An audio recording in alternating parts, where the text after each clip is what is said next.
संघर्ष कर रहे हैं, नालंदा के हर लोगों को बता रहे हैं कि मेरा अधिकार है, वो हमें दो। आज पूरे बिहार को दिखा रहे हैं। और जब आज इतने बड़े संख्या में यहाँ पे बैठे हैं तो नीतीश कुमार जी पटना से देखते होंगे कि मुकेश सहनी की आवाज में उनके पार्टी के नेता सब मिलकर आज देखिए नालंदा की जांच कर दिया और हजारों की संख्या पहुंचा दिया। ऐसे तो नीतीश जी को मैं धन्यवाद दूंगा, क्योंकि जो लड़ाई हम लोग लड़ रहे हैं वो तो 2015 में ही माननीय मुख्यमंत्री नीतीश कुमार जी पास करके दिल्ली भेज दिए हैं। अभी दिल्ली वाले सरकार का काम है साथियों, इसलिए अपने हक अधिकार के लिए लड़ाई लड़ना है और संघर्ष करना है। ये आजाद भारत में आपके पूर्वज संघर्ष किया था, आपके बाप दादा ने संघर्ष किया, लड़ाई लड़ा, 250 साल लड़ाई लड़ा, तब देश आजाद हुआ, क्योंकि ये संघर्ष बदौलत में हुआ साथियों। आज इसलिए आपको हम सबको मिलकर संघर्ष करने की आवश्यकता है। आज पहले राजा के घर में बच्चा जन्म लेता था तो राजा बनता था, रानी के कोख से बच्चा जब जन्म लेता था तो राजा बनता था। लेकिन बाबा साहब भीमराव अम्बेडकर ने जैसे देश हमारा आजाद हुआ, एक संविधान बना के दिए, एक लोकतंत्र दिए और आपके पास एक अच्छा पावर दिया, वो तरीका दिया, वो पावर दिया, क्योंकि उन्होंने बता दिया कि अब राजा के घर में बच्चा जन्म लेगा, जरूरी नहीं है कि वही राजा बनेगा। अब इस देश का राजा वही बनेगा जिसके पास वोट होगा। अपने वोट के दम पर, अपने वोट के अधिकार से राज का मुख्यमंत्री और देश का प्रधानमंत्री बन सकता है साथियों, अपने दम पर बन सकता है। सिर्फ जरूरी है,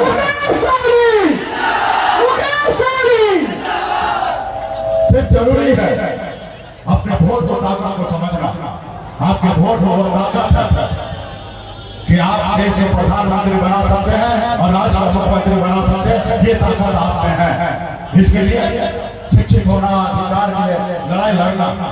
आज जो हम लड़ाई लड़ रहे हैं आरक्षण के लिए, काश अगर हमारे समाज में भी 40 साल 50 साल पहले लड़ाई लड़ा जाता और समाज को आरक्षण मिल गया होता तो आज समाज मजबूर नहीं होता, आज समाज बहुत आगे निकल गया होता। आज समाज को आरक्षण मिलता तो निषाद का बेटा कलेक्टर होता। आज यूपी, बिहार, झारखंड में हम 3 राज्य में घूमते हैं, एक भी निषाद का बेटा कलेक्टर नहीं है। इसका दोषी कौन है? इसका दोषी वो है जो पहले सरकार में था, या वो आज जो सरकार दिल्ली में है। और एक दोषी यहाँ पर हम हैं कि हम अपने अधिकार के लिए लड़ाई नहीं लड़े। आज समाज को आरक्षण मिल गया रहता तो आज निषाद का बेटा कलेक्टर होता, एसडी होता, वीडियो होता, एसपी होता, डीएसपी होता, सीओ होता, डॉक्टर होता, इंजीनियर होता, लेकिन नहीं है। इसका कारण क्योंकि आपने लड़ाई नहीं लड़ा। अगर लड़ाई लड़ते संघर्ष करते तो आगे बढ़ गया रहता।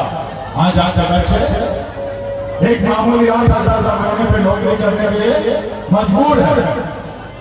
आप देखेंगे ठंड का समय आ गया, जो समय में लोग अपने घर से नहीं निकलेंगे क्योंकि ठंड लग जाएगा, लोग अपने रजाई से बाहर नहीं निकलेंगे, लोग अपने कंबल से बाहर नहीं निकलेंगे। लेकिन उस समय में क्या करेगा आपका बेटा, आपका भाई घर से बाहर निकलेंगे और ठंड में पानी में उतरेंगे, तालाब में, झील में, और उतर के मछली मारेंगे और मछली मारेंगे तब घर उनका परिवार चलेगा और 2 वक्त का रोटी मिलेगा। ऐसी जिंदगी आपका भाई, आपका बेटा ऐसी जिंदगी जी रहा है। क्या आप चाहते हैं कि ऐसी जिंदगी जिए? क्या आप नहीं चाहते हैं कि आपके बच्चे भी सर उठा के जिए? क्या आप नहीं चाहते हैं जैसे और समाज के लोग बेहतर जिंदगी जी रहे वैसे आपका बेटा जिंदगी जिए? अगर आप चाहते हैं कि और लोग जैसे आपका बेटा भी अच्छी जिंदगी जिए तो उसके लिए आपको संघर्ष करना पड़ेगा, लड़ाई लड़ना पड़ेगा, अपने वोट दाता को समझना पड़ेगा, अपने अधिकार को समझना पड़ेगा और अपने हक अधिकार के लिए लड़ाई लड़ना पड़ेगा। जो लोगों ने अपना वोट दाता को समझा वो सवाल देखिए कितना आगे निकल गया। जैसे हमारे लालू प्रसाद यादव जी, मुलायम सिंह यादव जी, बहन मायावती जी, हमारे स्वर्गीय रामविलास पासवान जी, हमारे नीतीश कुमार जी, ये लोग अपने वोट दाता को समझा। ये कोई गरीब अमीर घर में जन्म नहीं लिया, ये लोग भी गरीब घर में जन्म लिया, लेकिन संघर्ष बदौलत अपनी पहचान बनाया, इस देश में पहचान बनाई और अपने लोगों को बहुत कुछ दिया। जैसे हमारे लालू प्रसाद यादव जी, वो दल बनाया, जब दल बनाया उनके लोगों ने, उनके समाज को लोगों ने उनको साथ दिया।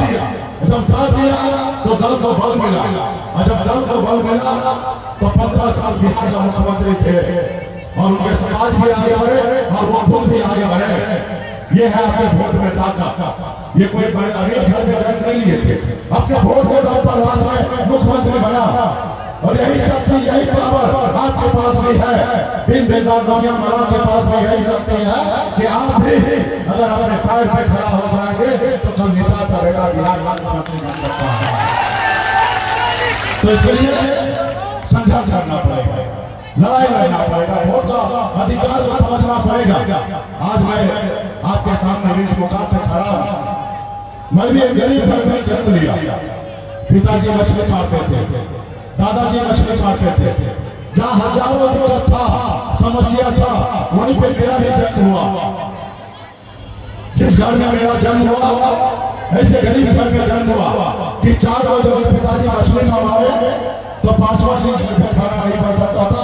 ऐसे गरीब घर में मेरा जन्म हुआ। लेकिन मैंने 18 साल की उम्र में, जिस उम्र में बच्चे को खेलना होता है, कूदना होता है, अपने माँ बाप के साथ रहना होता है, उस उम्र में मैंने क्या किया, अपने घर को छोड़कर, अपने माँ बाप को छोड़कर मुंबई जैसे शहर चला गया। वहाँ मेहनत किया, मजदूरी किया। मात्र 900 रुपये महीने पे मैं नौकरी करता था, मात्र 30 रुपये रोज पर मैं मजदूरी करता था। मैं लेकिन संघर्ष बदौलत ईमानदारी के दम पर मुंबई जैसे शहर में हमने अपनी कामयाबी का बुलंदी को छुआ। एक बेहतर जिंदगी जी रहा था, एक ऐशोआराम की जिंदगी जी रहा था, बड़े घर में रह रहा था, बड़े गाड़ी में घूम रहा था, ऐसी जिंदगी में जी रहा था। लेकिन मैंने देखा कि मैं बहुत आगे निकल गया, लेकिन हमारा समाज बहुत पीछे रह गया है। लोग चांद पे घर बनाने के लिए सोच रहा है, लेकिन हमारे लोगों के लिए इस धरती पर रहने के लिए घर नहीं है, उनके घर पे जाने के लिए रास्ता नहीं है। और फिर मैंने बॉम्बे का ऐशोआराम की जिंदगी को छोड़कर आपके हक अधिकार के लिए मैं बिहार भाग के आ गया। पिछले 4 सालों से मैं लड़ाई लड़ रहा हूँ, आपके हक अधिकार के लिए संघर्ष कर रहा हूँ। इस लड़ाई में बहुत हद तक हम जीत भी हासिल किए हैं, लेकिन पूरा जीत हासिल नहीं हुआ। और भी हमारी जीत है जो दिल्ली का सरकार को पूरा करना है। हमने बिहार से लड़ाई लड़कर दिल्ली भेज दिया है पेपर। अब दिल्ली के सरकार को डराना है और उनसे हमारा अपना हक अधिकार ले लेना है।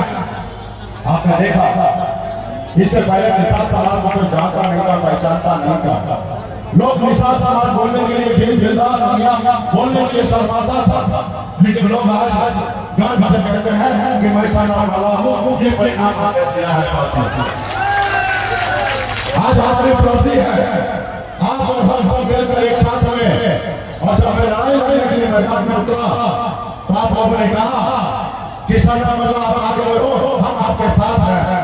और तब आपने देखा 2020 में पहली बार आजाद हिंदुस्तान में, पहली बार हिंदुस्तान में बिहार में एक निषाद का बेटा अपने दम पर 4 विधायक बनाया और अपने दम पर बिहार का मंत्री बना।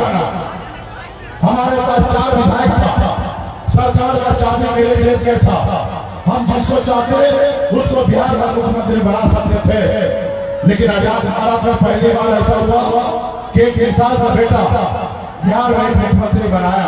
और मैंने 2020 में नीतीश कुमार जी को मुख्यमंत्री बनाने का काम किया। अगर मैं नहीं चाहता तो नीतीश कुमार जी बिहार का मुख्यमंत्री नहीं बनते। हमारे सहयोग से बिहार का मुख्यमंत्री नीतीश कुमार जी बने। ये हमारी पहचान है साथियों, ये हमारी उपलब्धि है। और ये कब हुआ, कैसे हुआ, ये कब और कैसे हुआ? आपने हमें साथ दिया, आपने हमें अपना नेता माना, आपने हमें अपना भाई माना, आपने हमें अपना बेटा माना, तब ये ऐसा हुआ। अगर आप हमें अपना नेता नहीं मानते तो ऐसा नहीं होता। इसलिए एक मिनट रुकिए ना, साथ रुकिए, अलग कर दिया।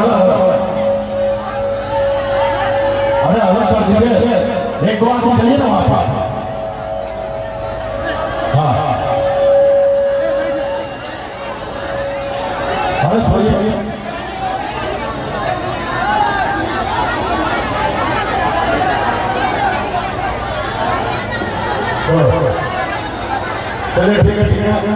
अरे आपस में लड़ाई मत कीजिए। चलो हो गया सर। ये तब हुआ जब अपने अधिकार के लिए आप लोगों ने, हम लोगों ने यहाँ लड़ाई लड़ा, तब हुआ। इसलिए साथियों, अरे हो गए साथ बैठिए, चलिए साथ हो जाइए। चलिए, तो इसके लिए आपको लड़ाई लड़ना पड़ेगा, आपको गंभीर होना पड़ेगा। अपने समाज के हक अधिकार के लिए अपने आपस की लड़ाई को भूलकर समाज के हक अधिकार के लिए लड़ाई लड़ना पड़ेगा। आज आपने देखा आजाद भारत में पहली बार हम लोगों ने 4 विधायक बनाया। आपका दुश्मन इतना मजबूत था, शक्तिशाली था कि आपका विधायक खरीद लिया। वो नहीं चाहता है कि निषाद का बेटा आगे बढ़े, निषाद का बेटा अपने पैर पे खड़ा हो, बेलदार का नोया मला का बेटा अपने हक अधिकार के लिए संघर्ष करे। वो चाहता है कि आपको गुलाम बना कर रखे।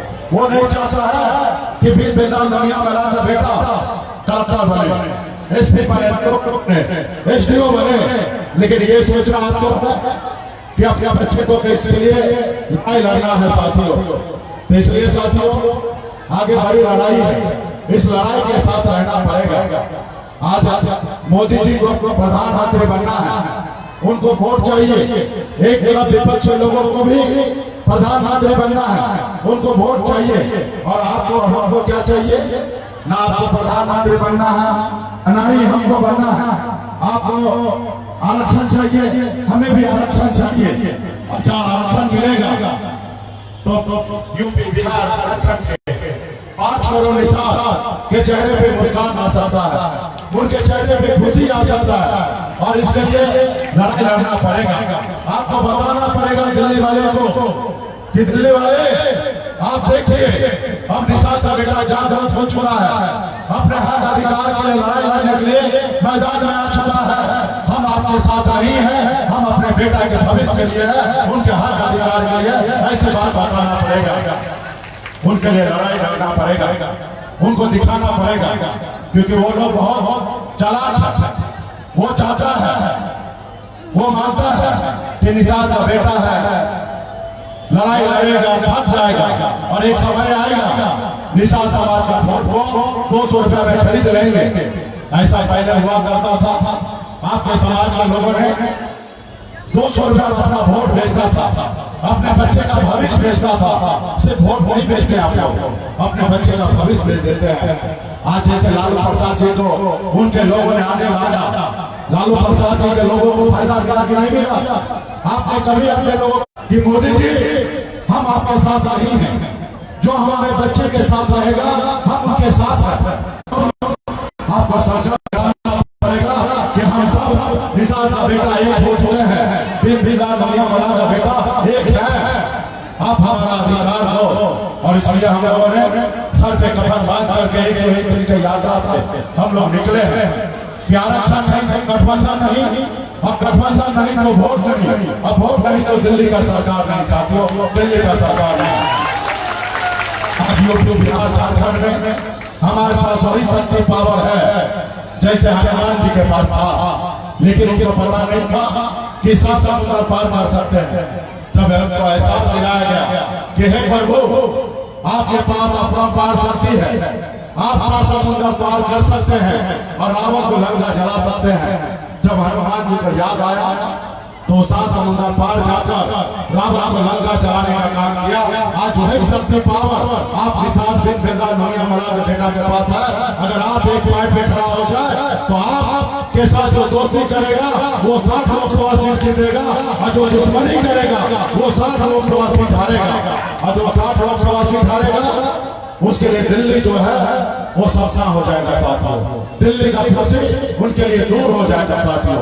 इसके लिए आपको लड़ाई लड़ना पड़ेगा। तो क्या आप लोग लड़ाई लड़ने के लिए तैयार हैं? चलिए, बहुत बहुत धन्यवाद। अरे आप लोग, हाँ, तो अगर लड़ाई लड़ना है तो संकल्प लेना पड़ेगा और मोदी जी को भारत को तोड़ना पड़ेगा।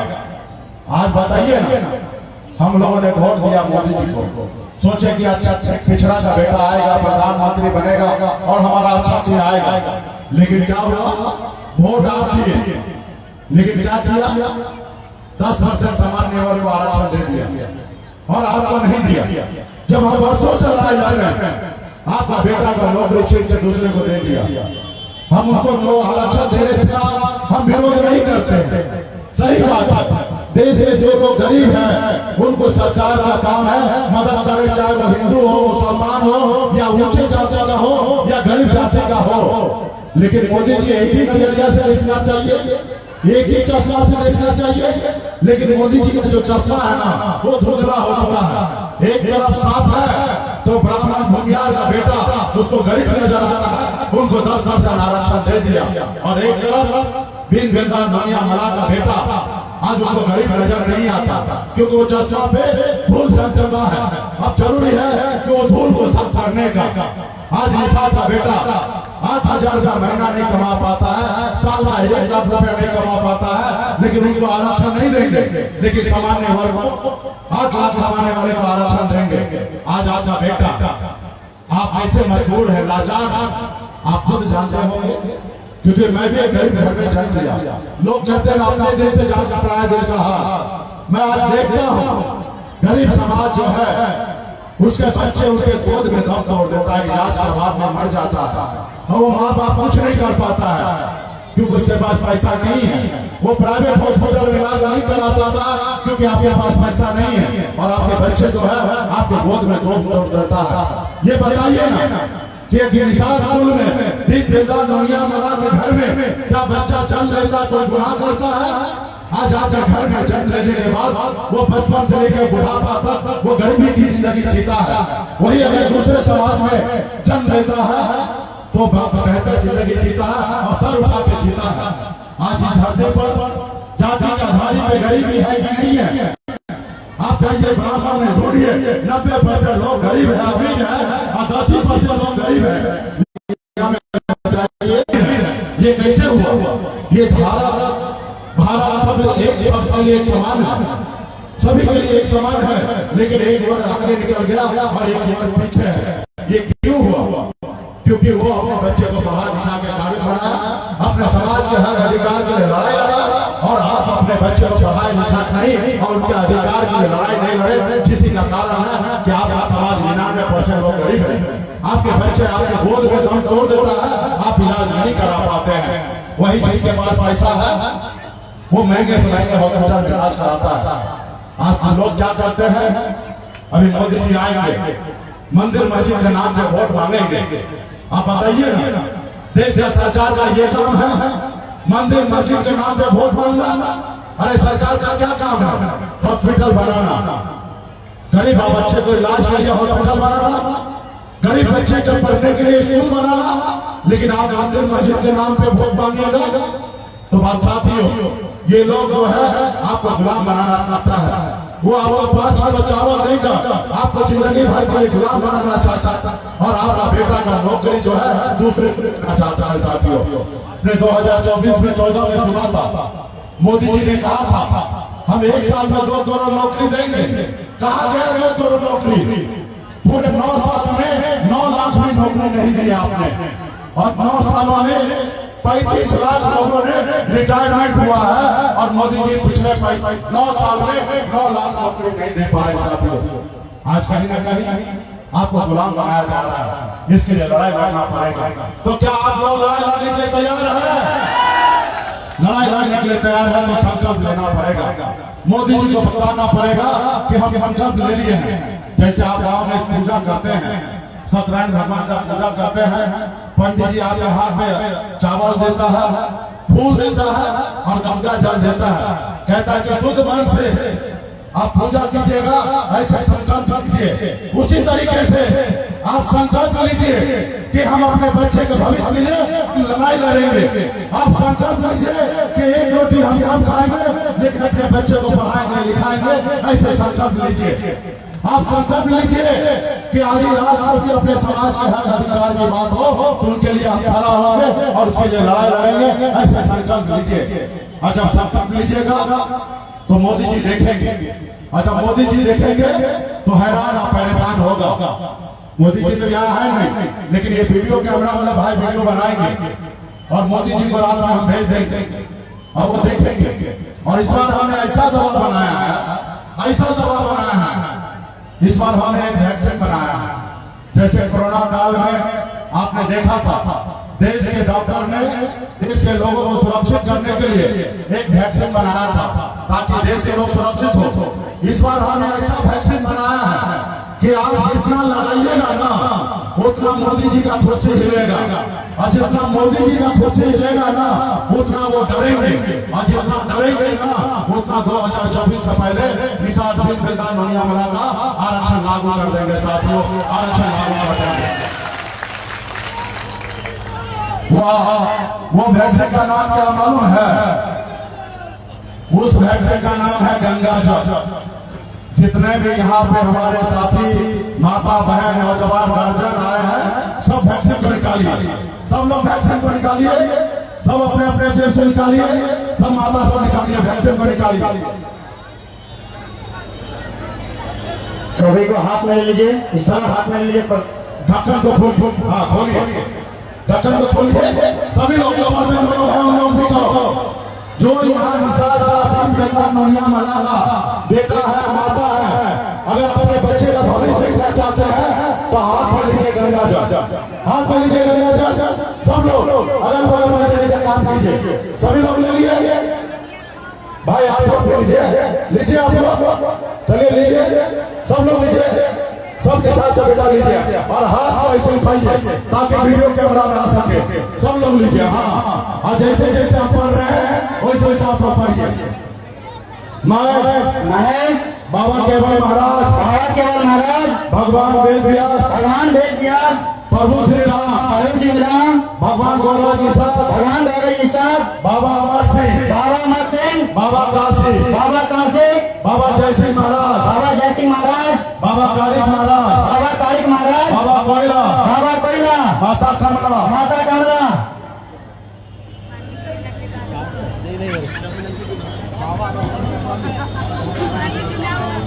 बाबा रघुनंदन स्वामी, अमर साई जुबासानी, विरांगना फूलन देवी और अपने पूर्वज को साक्षी मानकर हाथ में गंगा जल लेकर